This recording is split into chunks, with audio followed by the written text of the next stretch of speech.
Gas दरवाढीच्या निषेधार्थ सांगली काँग्रेसचे आंदोलन स्टेशन चौकात रस्त्यावर चूल मांडून जोरदार निदर्शने चुलीवर स्वयंपाक करत दरवाढीचा केला निषेध।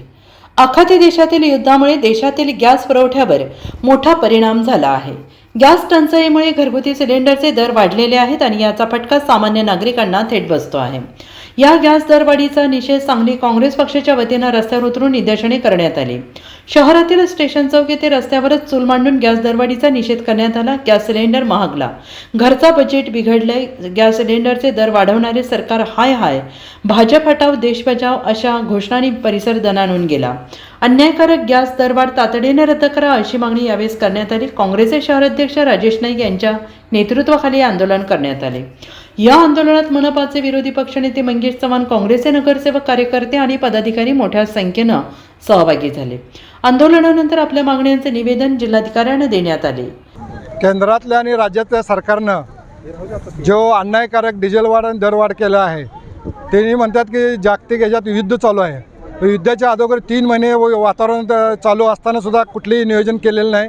कोणत्याही प्रकारचं काम नियोजन न करता त्यांनी देशाला आणि डायरेक्ट प्रायव्हेट कंपन्यांना फायदा होण्यासाठी दरवाढ केलेले आहेत। दरवाढ करत असताना ज्या वेळेला 400 रुपये दर होता त्यावेळेला ह्या स्मृती इराणी आणि भाजपच्या नेत्यांनी डोक्यावर गॅस घेऊन नाचले होते। आज 1000 रुपयेपर्यंत गेला तरी त्यांचं कुठं हे करण्याचे प्रयत्न हे केलेले आहेत आणि प्रत्येक वेळेला हे दरवाढ दाबून करतात। कुठल्याही परिस्थिती ही होणार नाही। यावेळेला जर दरवाढ झाले तर आम्ही सर्व काँग्रेस पक्षाचे कार्यकर्ते रस्त्यावर उतरू। आज निर्देशनं केले आहेत आणि आता आम्ही कलेक्टरला निवेदन द्यायला जातो। गेली 10-15 वर्ष ह्या देशावर भाजपचं सरकार आहे आणि या भाजपच्या कारकिर्दीमध्ये ह्यांच्या चुकीच्या धोरणामुळं आज जनता वेठीस धरली जात आहे आणि आज हे गॅस दर किंवा गॅस शॉर्टिंग होणे ह्याला फक्त कारणीभूत भाजप सरकार आहे, मोदींचं धोरण आहे।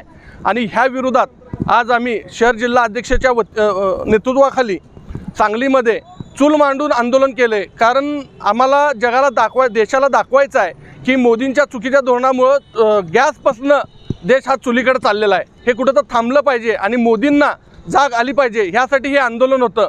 आणि ह्यातनं सुद्धा मोदींना जर का जाग येत नसेल तर ह्याच्यापेक्षा तीव्र आंदोलन करून आम्ही सर्व नागरिकांना घेऊन रस्त्यावर उतरू। Bureau report SBN Marathi Sangli.